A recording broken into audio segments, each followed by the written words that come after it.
Well, hi there, and welcome back to Naturally Recovering Autism. I'm your host, Karen Thomas, and I'm so happy that you're here with us and getting the natural resources you need to recover your child from the symptoms of autism.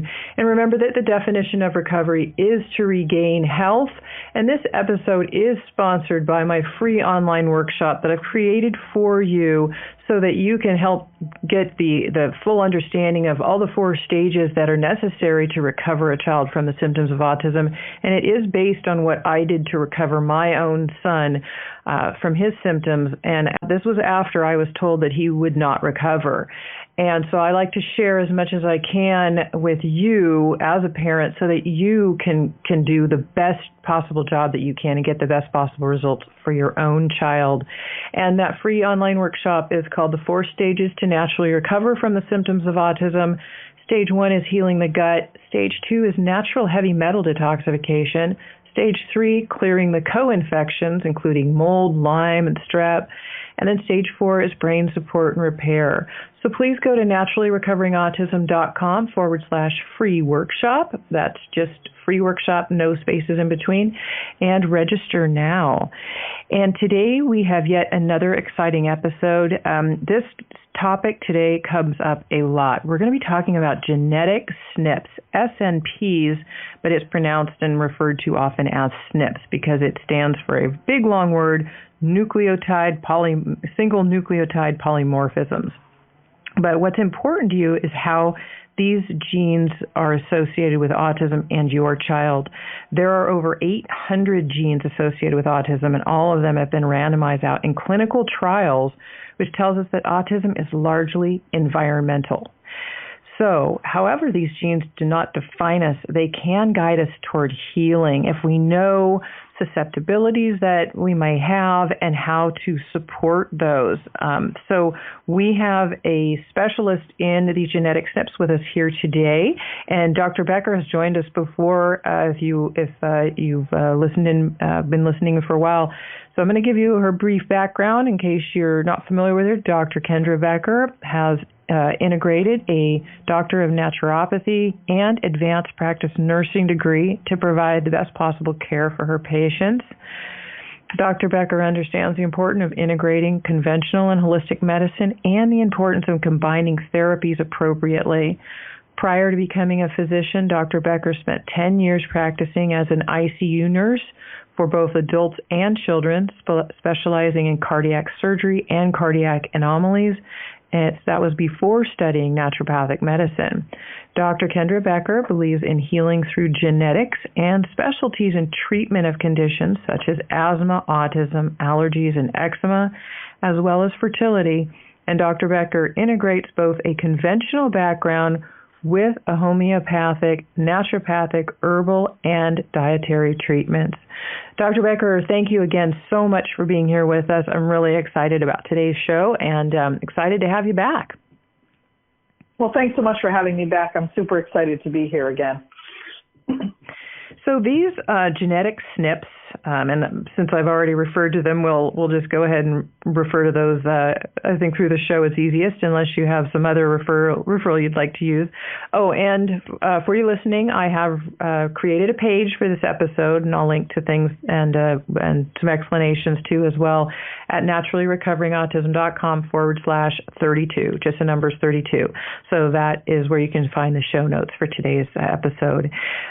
So some favorite SNPs and SNPs are that are most common and can be associated and supported in recovering autism. One of them commonly comes up. I mean, many people have heard about it, but they might not know that much about it or what it really means to them. And of course, it's really important with the things that we're talking about today too to show what types of things that we can do with natural ways like diet or supplementation that can be helpful in supporting these genetic SNPs so that they aren't affecting the child in a negative way, and we can help to balance the system. So, Dr. Becker, if you want to explain a little bit about SNPs and how they're affecting autism before we go into maybe some of the specifics, is that a good place to start maybe for our listeners? Sure, absolutely.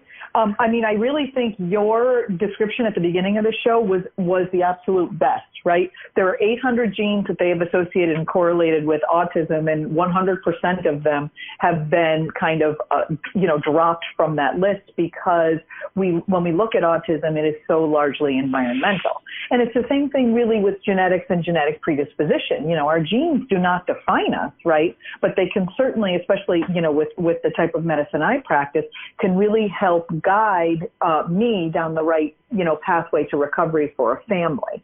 And so, what I want to say too is we're going to spend this show looking at very specific SNPs that have very, very specific jobs.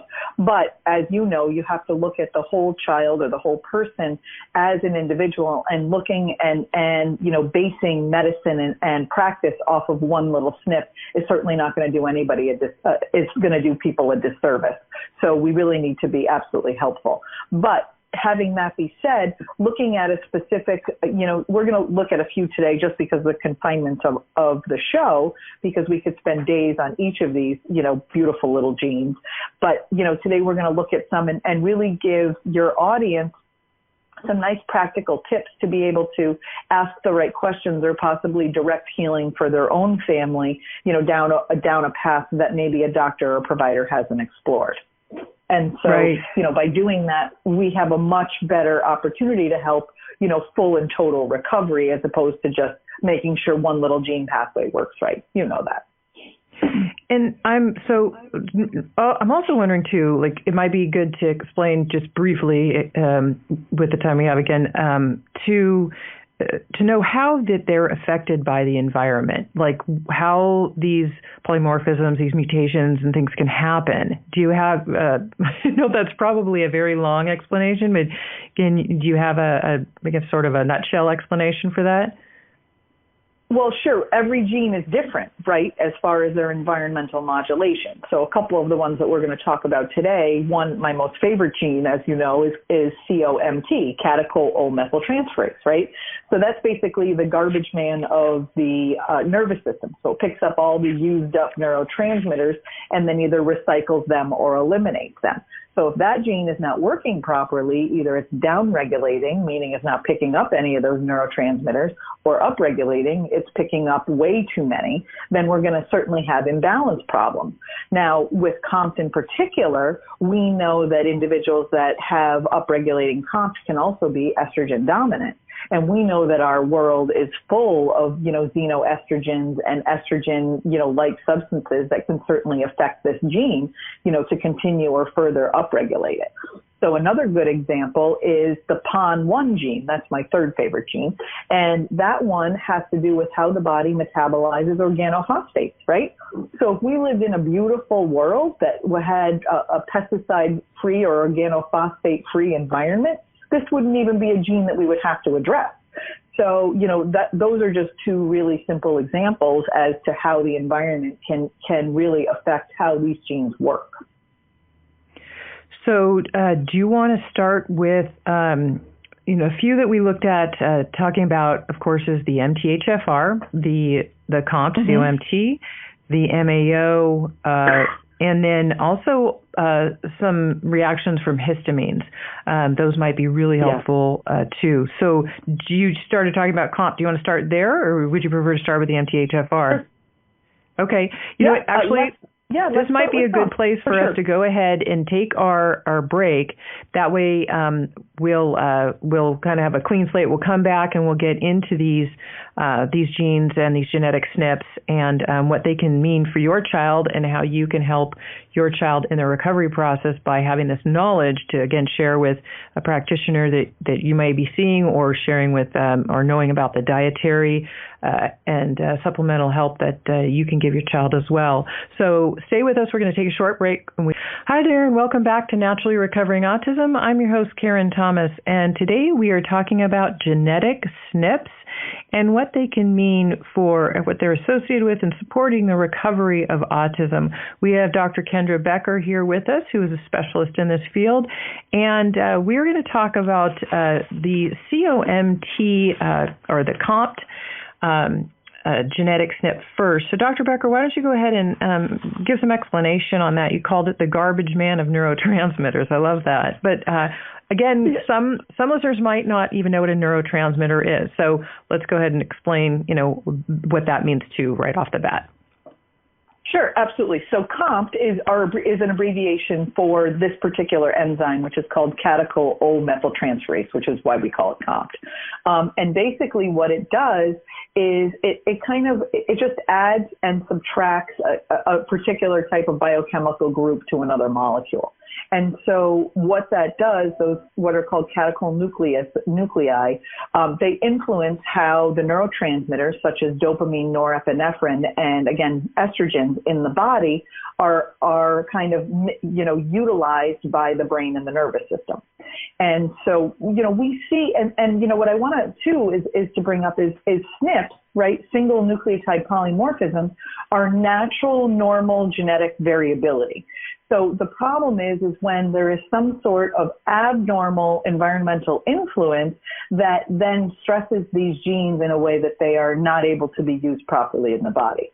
So, if we lived in the Garden of Eden where the air was pure and we had no organophosphates or xenoestrogens, nobody would be studying these genes. And so I think that's really important to really look at.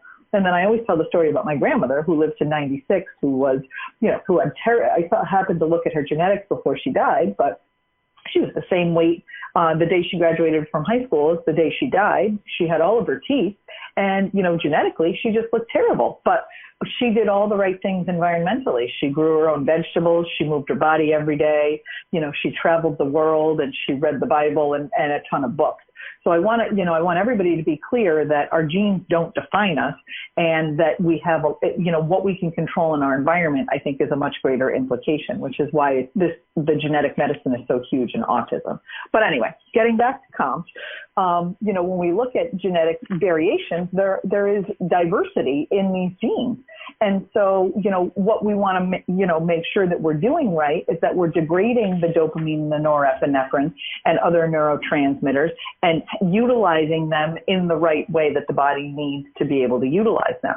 So if we degrade our dopamine too slowly, we have high levels of dopamine, right? If we degrade our dopamine too quickly, we have low levels of dopamine. And so the way I described patients how COMT works is you have two types of people that struggle with the COMT mutation. They're either the Eeyores or they're the Tiggers, right?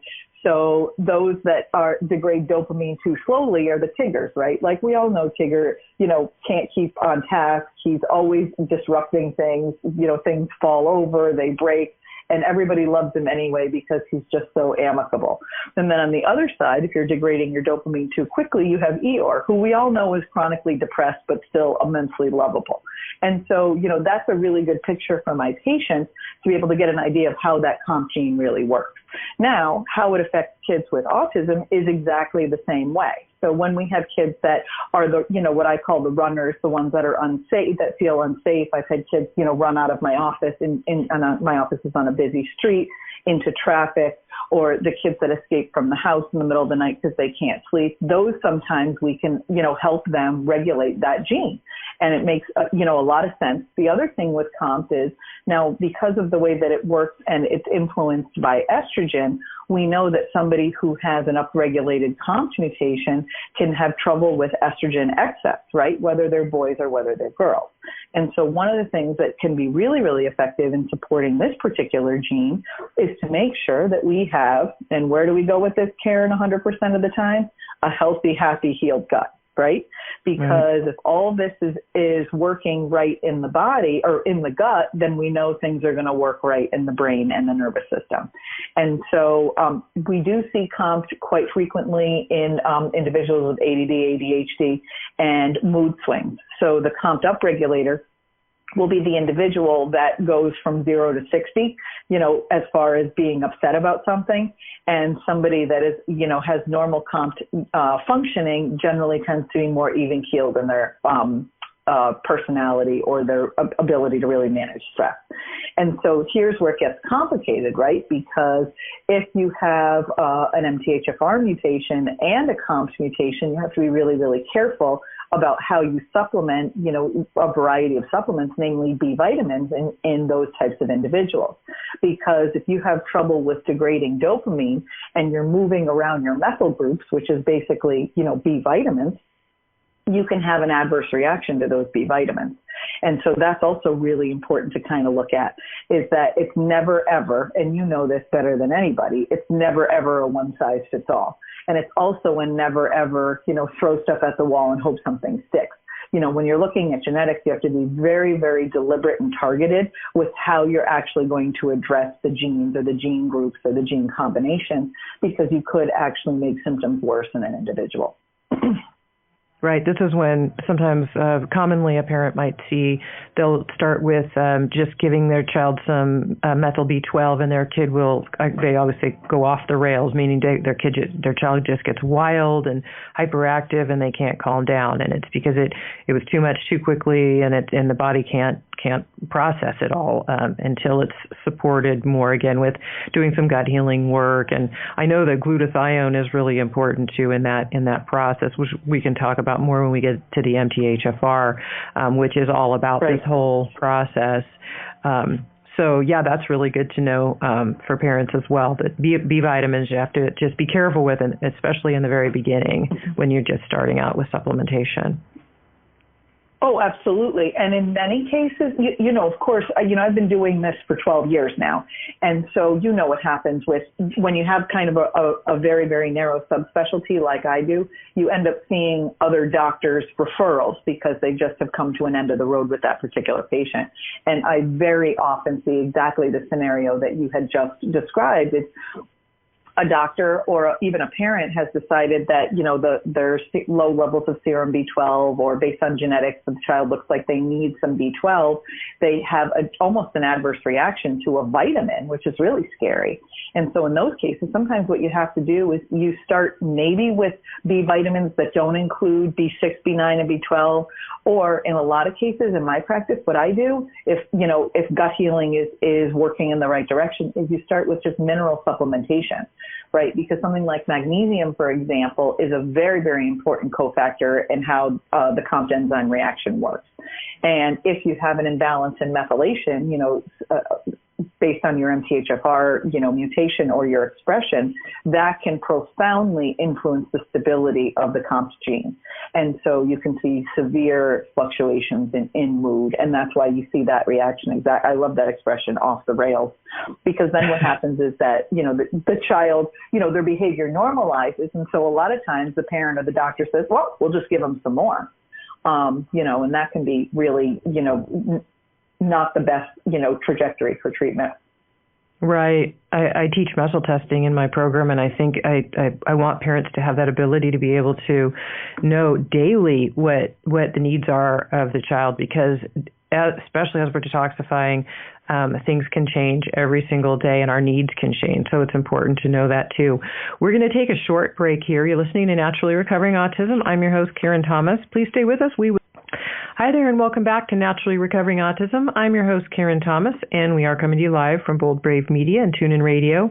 And today we are talking about SNP genes, or genetic SNPs, as they are related to autism, and how they can be associated and supported in recovering autism when you, as a parent, know how to do that. And so we have Dr. Kendra Becker here, who is a specialist in genetic SNPs, and we just finished talking about the COMT enzyme, and now we're going to get into the MTHFR. Now, this is a very, very commonly heard or known enzyme or genetic SNP that is dealt with in autism. It comes up a lot, and I know Dr. Becker will explain what it is to our audience as well, but I know that you found out about it way back when on your own personal journey, when you found out there were some health issues that you were experiencing, and then it came out eventually to be MTHFR. Do you want to share briefly about that before we go into it?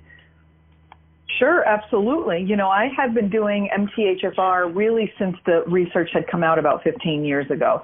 And here's what happens with medicine, right? There's really an evolution, and it's that kind of change, love, forgive kind of attitude that we have in medicine. We do what we know how to do best. So in my own case, I knew I had an MTHFR mutation, and I did what the research had showed at that time, which was I was taking 5 milligrams of synthetic folic acid. And the research behind that is, and I'm saying this now, it's almost laughable, is that, the theory was, because we really were operating in theory, is that, well, if you give a ton of folic acid, it'll just blow through the pathway and something will get absorbed, right? I mean, that's literally the theory we were operating on.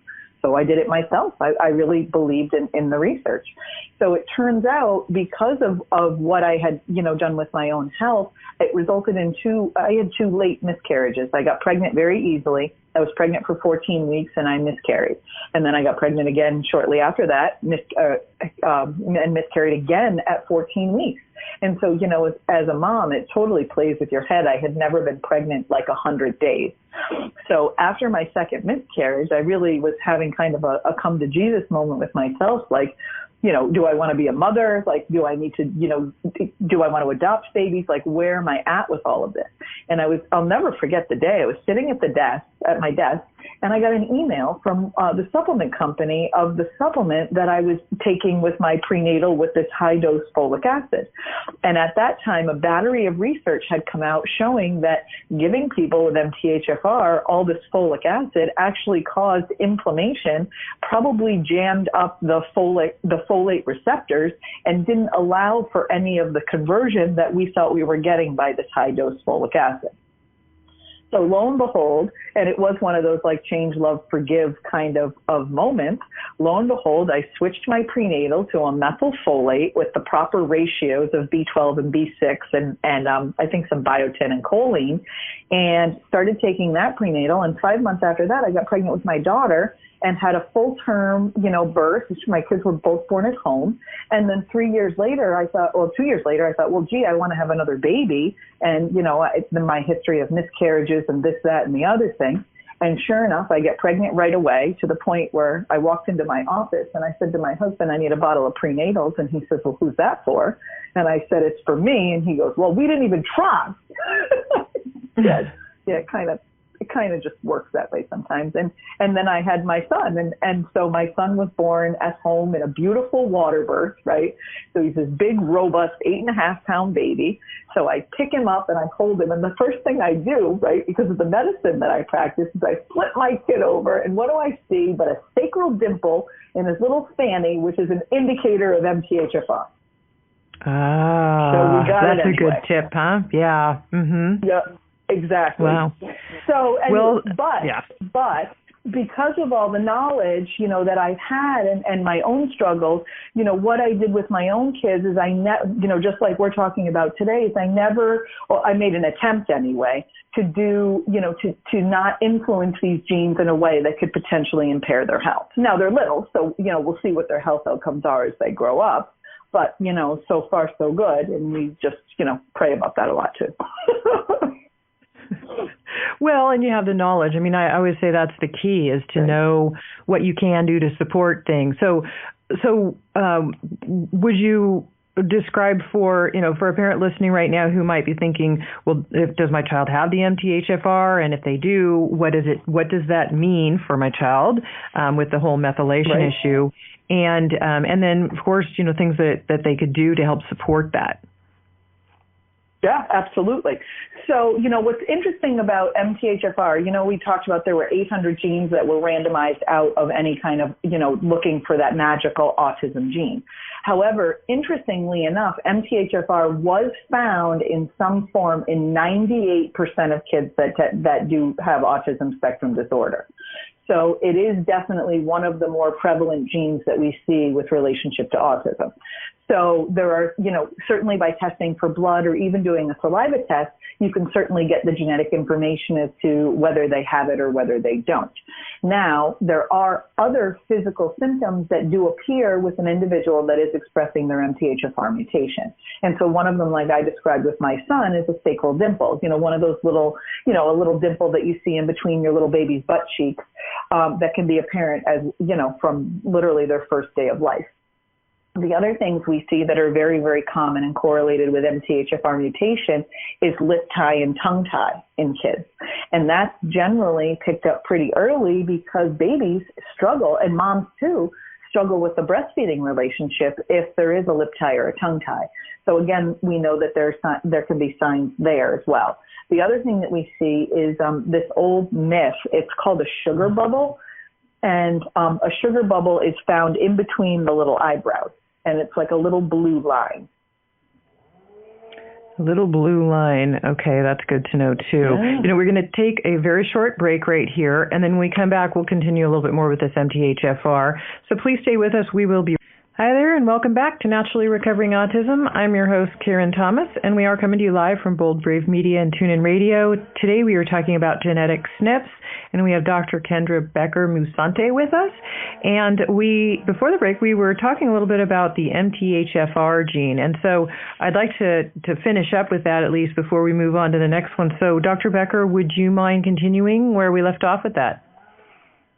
Sure. So like I had said, there are some physical attributes that are associated with MTHFR if a parent isn't interested in doing, any kind of blood or saliva testing. And then there's also clearly a lot of metabolic imbalances that can happen with MTHFR. And so MTHFR, just as a review, is the methyl-ene-tetrahydro-folate-reductase enzyme. And so basically the way that enzyme works is ultimately it helps people detox, right?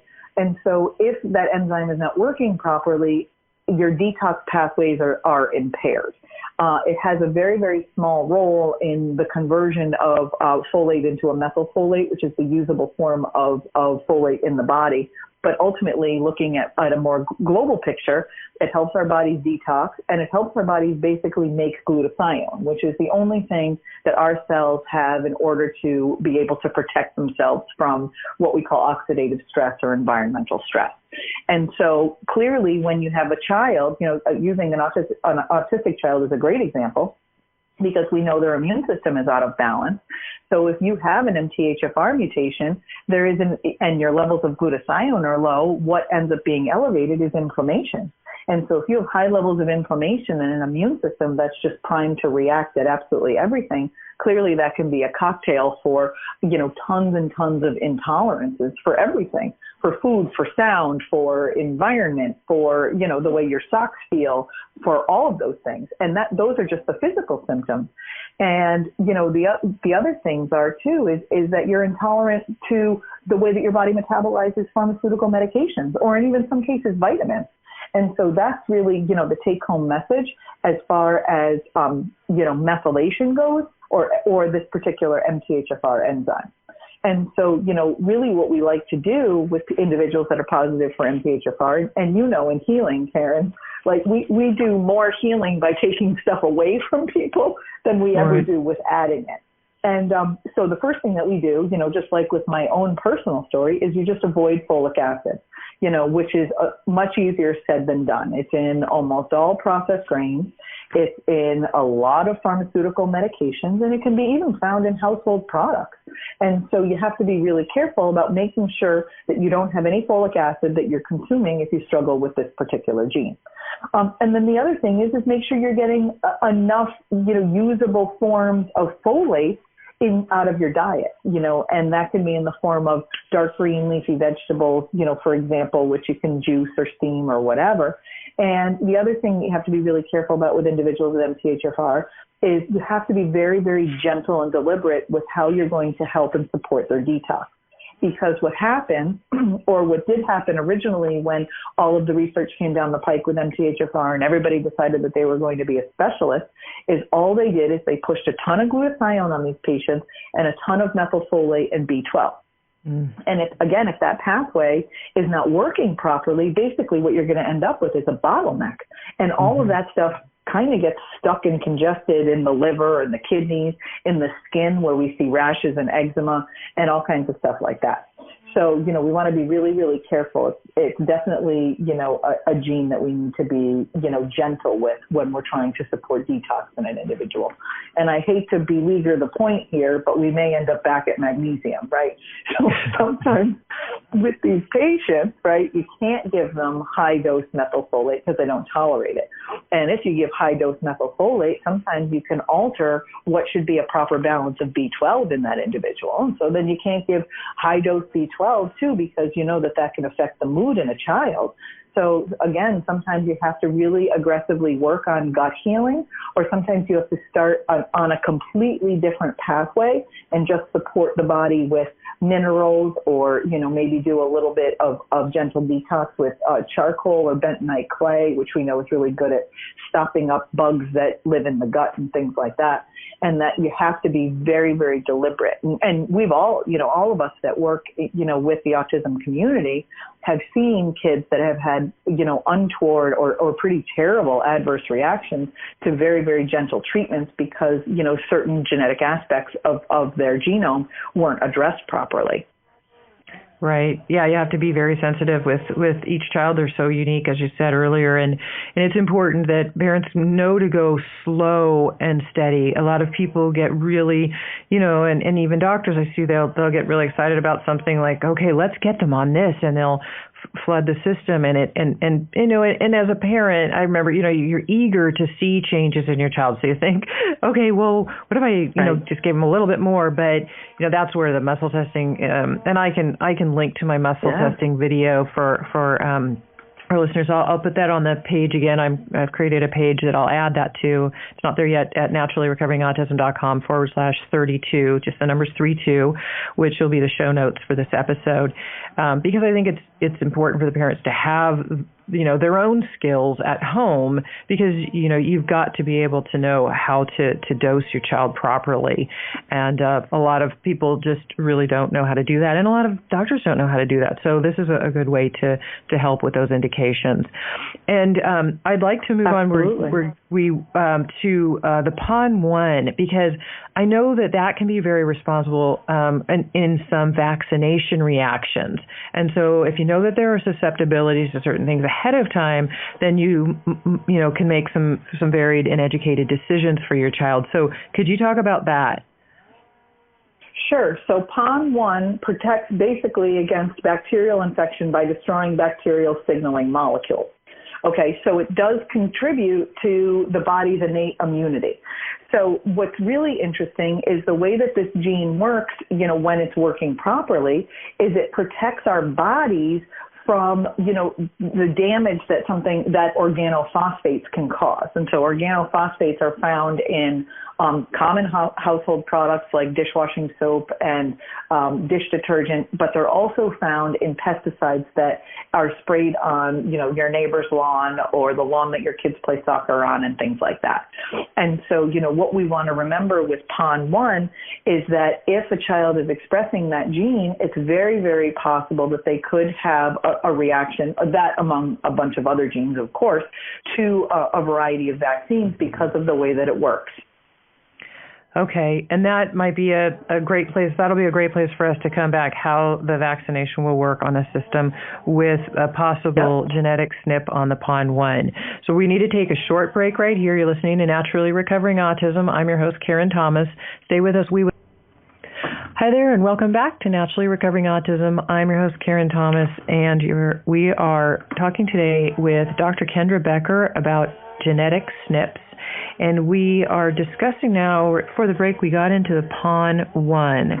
The PON1 has some effect on the reactions that your child might have to vaccination. So, Dr. Becker, could you start where you left off there? I know this is really, really interesting information for parents and very valuable for them to know about. Sure. So one of the studies that I quoted in a lecture that I given back in October was actually an evidence-based, study that showed that children less than 2 years old, especially those that were homozygous for PON1, so that means they had two copies of this gene, had an increased predictability to be susceptible to organophosphate toxicity. And so, like we had said before the break, is the organophosphate is basically it's a chemical. I mean, it's found in pesticides and weed killers and some of our household products if we're not careful. And so those things, organophosphates, are found in vaccines.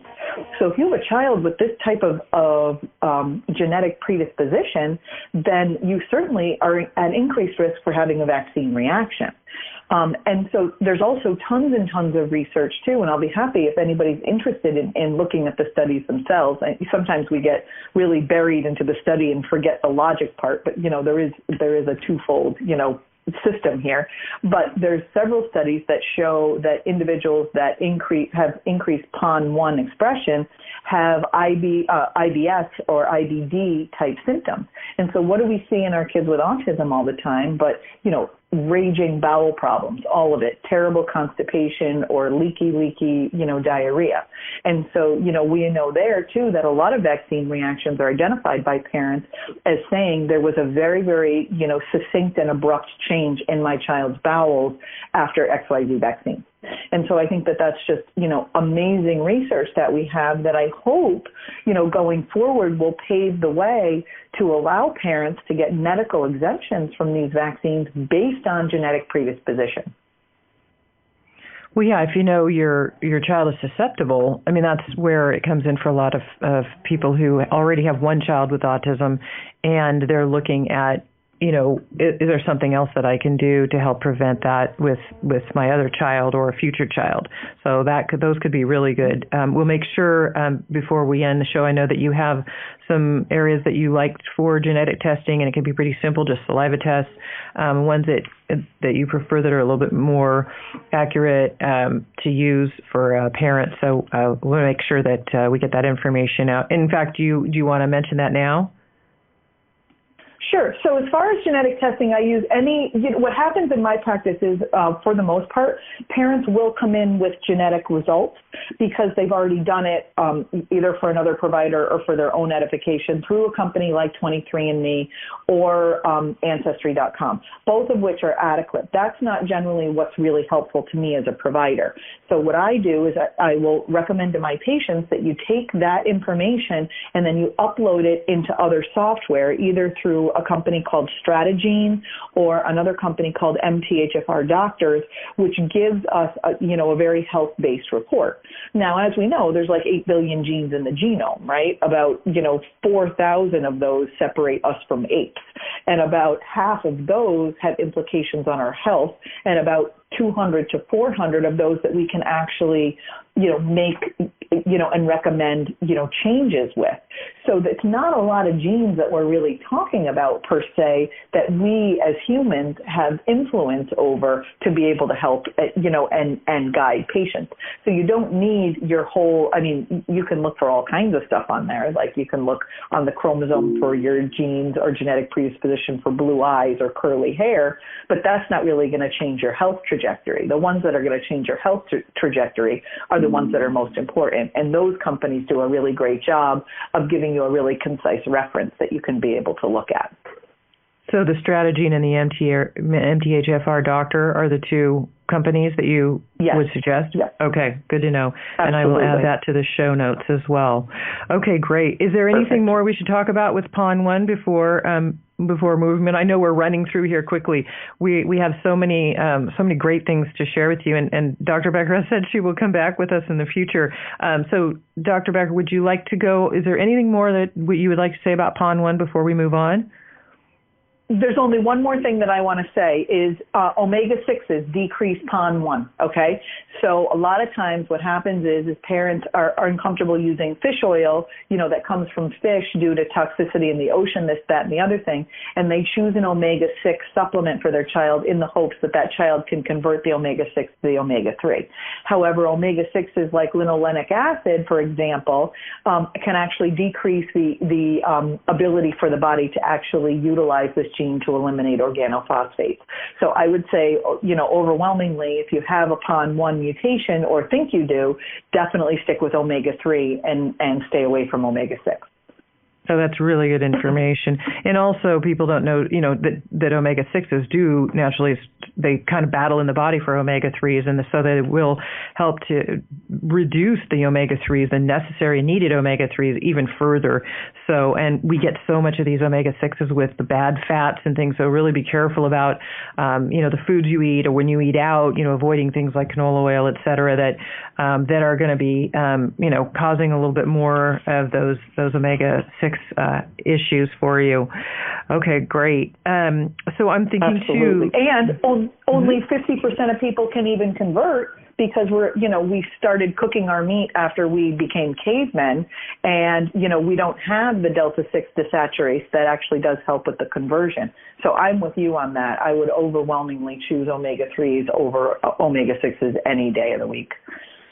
Right, and it's good too to balance. I remember when my son was tested at one point, and I had been giving him a high quality omega-3. Actually, I found out through natural allergy elimination in another episode that his body wasn't metabolizing properly, and so we cleared some channels through that, and it was really helpful. But those omega-3s, they need to be able to be processed by the body too.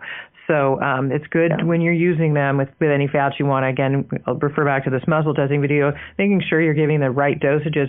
My son ended up, needing, and he was only at the time, I think he was about 13 or 14, and the pediatric doctor that we were seeing at that time, who kind of specialized in autism a little bit there too, was saying he needed at least 2,000 milligrams a day, which is higher than a lot of people. But when you have autism, again, things vary per child, per age, size, and need. So it's not, again, a one-size-fit-all for everybody, but there are certain things that most of us need and our children need. We need to take another short break here. Please stay with us. You're listening to Naturally Recovering Autism, and Hi there, and welcome back to Naturally Recovering Autism. You're listening. I'm your host, Karen Thomas, and today we are talking about genetic SNPs, and we have Dr. Kendra Becker here. And I will link to Dr. Becker's website as well. It's drkendrabecker.com, but it will be linked to at the show notes at naturallyrecoveringautism.com/32, just the numbers 32. We have one more thing with just a little bit of time left here that we definitely want to get into, and that is histamines. So Dr. Becker, would you go ahead and share a little bit about that with the time we have left? Sure. So there is a particular gene that's responsible for controlling histamine, and that one's called DAO, or diamine oxidase enzyme. And that's supposed to, the backstory on that is, of course, blood is supposed to be very, very low in histamine. We're not supposed to have histamine in our bloodstream. But mast cells, which do float around in the bloodstream, are supposed to keep all of the histamine inside the cell. And so if your DAO enzyme is out of balance because it's been upregulated by some sort of exogenous toxicity, what we end up seeing is there's high levels of histamine in the blood, in the organs, in the central nervous system, which can wreak all kinds of havoc. And so what I think is a common misnomer too is people think that you want to suppress this enzyme altogether. Now we don't, right? Because histamine is basically is a reaction that happens every time we eat. It's kind of like our body's defense to make sure that we're not eating something that's poisonous. And so it's not that we want to get rid of histamine altogether. We don't want to block it 100%. We just want it to be in the right balance and ratios for our unique individual. And so somebody that may have a DAO mutation can have, histamine in their blood that we can test by blood work, or they may have a normal whole blood histamine level on lab work, because what's happened is that all the histamine has already degraded in the blood and is now kind of sticking around in all of these variety of organs.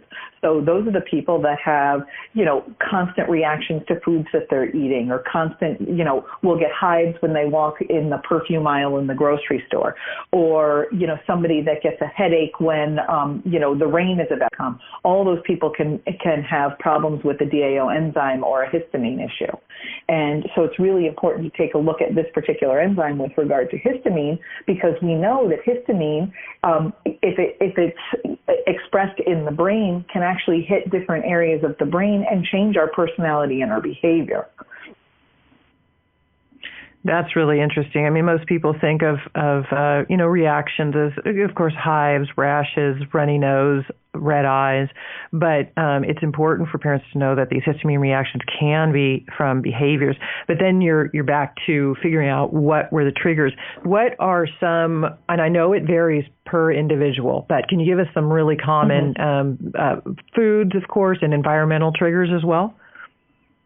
Sure. So the common histamine, perpetrators are the standard aged cheese, wine, those sorts of things. Now, generally, most of our kids are not drinking wine. At least I would hope not. And certainly they don't have the palate developed for something like aged cheese. But what you can see, the problem with histamine, as you know, is it's the American gene, right? The one is good and two is better. So when you get a little reaction with histamine, if that reaction is not addressed from, its organic origin, then what happens is in many cases, those reactions grow and can become literally indiscriminate.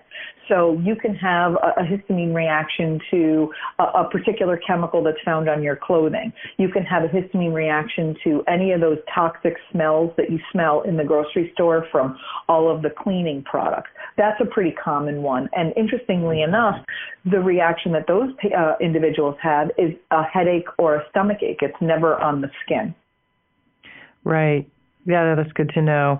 Okay, we are out of time today. Dr. Becker, thank you so much for being here with us. I appreciate your knowledge, your experience, and it would be great if you could come back in the future because we have so many of these things to share with people, with the parents who are out there working very hard to recover their kids from autism. And again, I will link to everything that we discussed on the show notes at naturallyrecoveringautism.com.